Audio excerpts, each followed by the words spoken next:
What? What? What the hell is this? Harumph. I didn't get a harumph out of that guy. Give the governor harumph. Harumph! You watch your ass.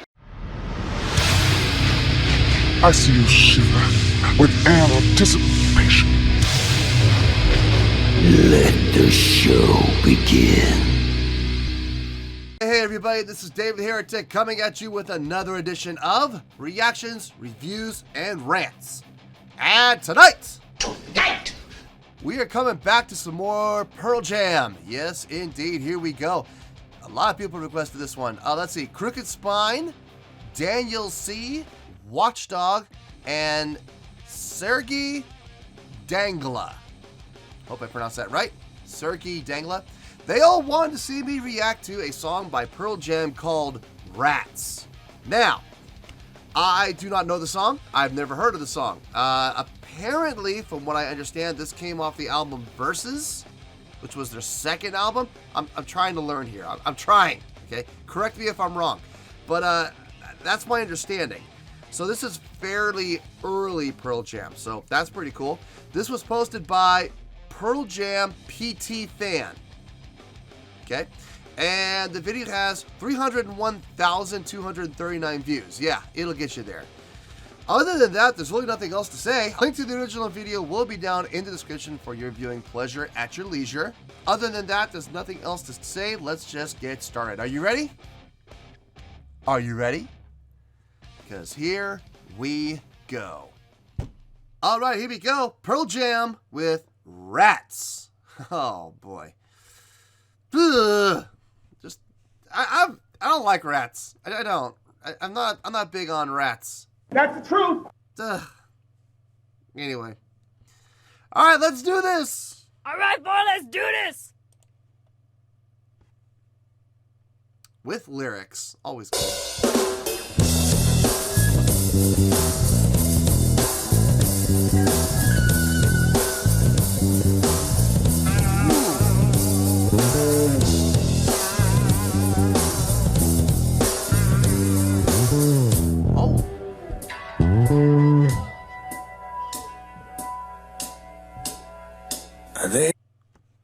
Time out. That whole first 30 seconds sounded like a jam session. Especially now that I hear a click off, it sounds like they're actually going to start the song now. That should have been the song right there. That was great. I love Jeff's bass playing right there. That was fun. There was some funk in that. That was awesome. You know what? No, I don't care. Nope. Nope. Bring it back. I don't care. You can play that pig noise all you want. I want to hear that again. That was awesome. I'm going to listen to it again. And I'm going to keep going this time. So,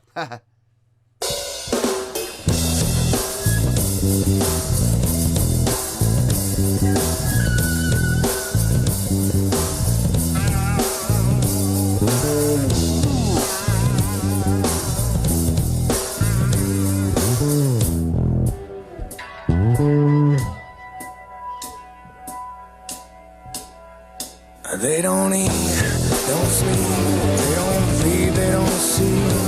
Hear the guns when they moan and squeak. Lick the dirt off a larger one's feet. They don't push, don't crowd. Congregate until they're much too loud. Look to procreate till they are dead. Drink the blood of this called best friend. They don't scurry with something bigger comes their way. Don't pack themselves together and run is wrong. Don't sit where they're not supposed to. Don't take what's not theirs. They should prepare. whew, this is, there is some serious funk going on here. I just did a review, not a review, I just did a reaction for a Red Hot Chili Pepper song called Coffee Shop. And boy, that had the funk. And this doesn't have the extent of funk that the Red Hot Chili Peppers had, but this is probably the funkiest song from Pearl Jam that I've heard them do so far. This is really nice. And everybody's doing their parts right. I'll get to that later. I'll talk about how everybody's doing their parts so perfectly later. Let's keep going for now.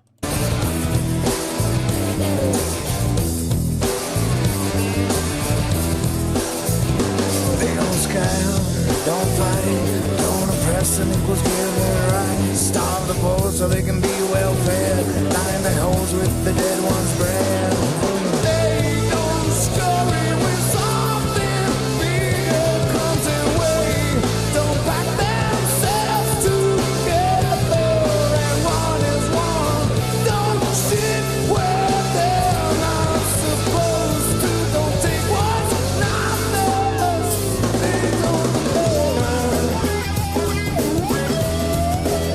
Okay, I'm going to pause really quick.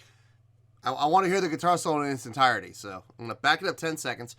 Okay, I noticed that I was going to talk about this later, so let's talk about it now. When I said everybody's doing their parts right, everybody is orchestral in, I mean, everybody has a part to play, obviously. I mean, everybody's playing their things, everybody's, you know, doing their parts and everything like that. When I say everybody's playing their part, I mean, yes, from a technical standpoint, everybody's playing the right notes and everything like that. Yes, that's a given. What I mean by that is this. Everybody has a role to play in a song. Everybody has a function within a song. You have Eddie Vedder doing the vocal line, obviously, and he's providing the lyrical intrigue into the song and telling the story. The drummer is providing the feel of the song, okay? He's providing the feel, the way that song is going to move, the type of song it's going to be. That's his job, and he's doing a great job of it. What's really intriguing me is usually the bass player has one job, and that is to keep time. That's the bass player's real job, is keeping time. And the guitar player is usually in charge of, you know, driving the song from a melodic standpoint. We're seeing a complete paradigm shift here in that regard. The guitar players are playing filler. They're filling out the song. They're adding color. The bass player is the one providing the melody right now. The bass player is the one providing the drive in the song and the direction of the song within a melodic context. That's very unusual. Like, you don't hear too many bands do that. I mean, I know Parliament did, sort of. I mean, Primus, obviously. I mean, Les Claypool, that whole band was built around Les Claypool. So, of course, there's that. This has kind of reminiscent of Primus in a way, from the standpoint that the bass player is the one doing all the melody. The bass player is the one carrying the song right now, which I'm digging. I am absolutely digging this. All right, let's hear this guitar solo. Let's hear this.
Nice fade out.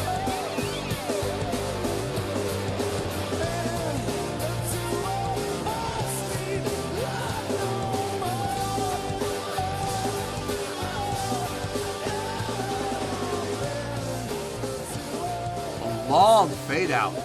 Really long fade out.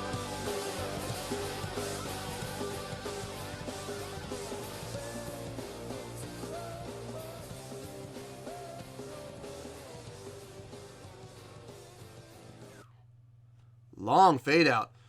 Great song though. That was great. Great song. Alright folks, there you go. That was Pearl Jam with Rats. Requested by Crooked Spine, Daniel C., Watchdog, and Sergey Dangla. On a scale of 1 to 10, ooh.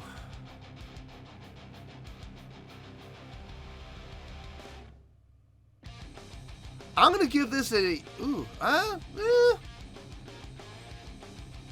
no, okay. I'm going to give this an 8.6. Yeah, 8.6. I feel good with that score. Let me tell you why. Why? There's so many good things on this. There's a lot of good stuff here. Let's start with the songwriting, okay? Songwriting, simplistic. I mean, it's not trying to be something it's not. But they are who we thought they were. It's a simple song. Simple, riff-driven, funk riff-driven song.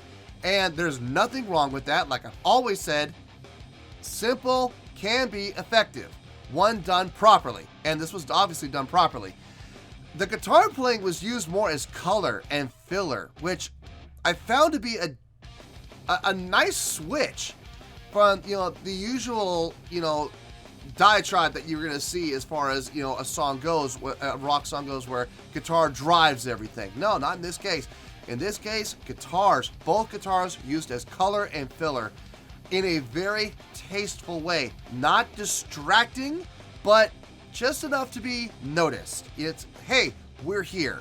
We're contributing. We're helping. We're being a part of this. But we're also not going to take away from everything else that's happening. So, nice job on the guitar player's parts. Eddie Vedder's vocals.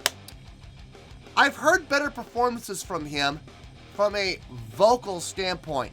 However, this is not one of those songs where you're going to want a crooner. This is not one of those songs where you're going to want somebody to get up there and sing clean and sing, on pitch and, hold notes and, no, this is a funk feel song. You don't want that. You want someone to come in with a dirty style. You want someone to come in who is power and aggression on a song like this. And Eddie Vedder had all of that. He really did. So for the purpose of this song, he changed his vocal style to fit the song really well. So no complaints there. None. No complaints on his vocal part. Drumming. Great funk feel from the drummer. Just phenomenal drumming right there. Great chops. Great feels. Great fills. Great touch. Everything about it was great. I don't have any complaints on the drumming at all. To be perfectly honest with you, I thought the drumming was great. I know this is going to sound corny. I love that intro where it was just bass and drums. I know I'm a bass player, sue me. But I loved it. It showed some great technique, some great cleanliness, great fills. Right off the gun, those first 30 seconds, I was already hooked. So, great job. Jeff Ament was the star of the show here. Can we be honest? Can we be honest here? Jeff Ament was the star of the show on this song. And I am so glad to see that. Every once in a while, does he need to be the star of the show? No, he doesn't need to be the star of the show every single song. But it's nice to see him get his due. It's nice to see him get the respect that he deserves. Because he really is a super solid bassist. And for him to be able to come out like that and play that funk feel line. Now granted, was he popping and slapping like Flea? No, he wasn't popping and slapping. But that's kind of a misconception of funk. You don't have to pop and slap for funk. You don't have to. Not everybody is going to be Thunder Thumbs. Not everybody is going to be Bootsy Collins. I'm sorry. They're just not. Not everybody is going to be like, I know he doesn't do funk exclusively. He does a lot of jazz, but he does funk too. Not everybody's going to be a Victor Wooten, where he does a lot of pop and slap. They're not going to do that. You can play funk with your fingers, no thumbs, no popping, no slapping. You can play funk. It's okay. It's all in the feel. And Jeff Ament had a great funk feel here. Maybe not necessarily the funk technique, but I'm going to be honest with you here. If he had done popping and slapping, could it have added to the song? Maybe. It could have. It also could have detracted from the song. I think what Jeff Ament did here on the bass playing standpoint was perfect. It fit exactly like a glove. It didn't do too much, but at the same time, he was definitely at the forefront where he belonged in this type of a song. So kudos to the band as a whole. So a great song. To be perfectly honest with you, do I have any complaints about the song? Okay. I do have one complaint, and this is why they're getting an 8.6. This is so small though. And to be honest with you, if they had fixed it, it only would have bumped it up to like an 8.7, okay? My only complaint, I feel like Eddie Vedder's vocals were slightly buried on the verses. Not on the choruses. On the choruses, his vocals came through. But on the verses, I feel like Eddie Vedder's vocals were slightly buried in the mix. Slightly. Not completely. You can still hear him. It just wasn't at the level that his vocals were on the chorus. So, is that the band's fault? No. That is an engineering fault. That is a mixing and engineering and production fault. So, like I said, if it had been mixed properly with the verses, I would have given it 8.7, okay? It would have only gone up 0.1. It wasn't that big of a deal. But listen, it's still a criticism. It's still something that I noticed, so. But overall, great job. 8.6, final score, I have spoken. Well, that's going to do it for this edition of Reactions, Reviews, and Rants. Hopefully you all enjoyed the show. Hopefully I was able to entertain you. If I was able to put a smile on your face and brighten your day, then I did my job, and I'm so glad I could do it. If you did enjoy the show and you would like to see more content like this, feel free to join the fan base by clicking on that button down there. Yeah, you know the button I'm talking about. Click on that button, join the fan base, and become one of us. Now, for whatever reason, if you don't feel like clicking on that button, that's okay. I still respect you. Also, if you did enjoy the video, please feel free to give the video a thumbs up. It will do me a world of good, and it will do you absolutely no harm whatsoever. Finally, if you do join the fan base, you will find a bell down there somewhere that you can click on. By clicking on this bell, it will keep you up to date on everything going on with this channel, including when new content gets dropped. So, if you want to stay in the know, click on the bell, and you'll stay in the know. Well, that's going to do it for today, folks. Until next time, this is David Heretic signing off, reminding you to stay fabulous and support each other. Later. Peace.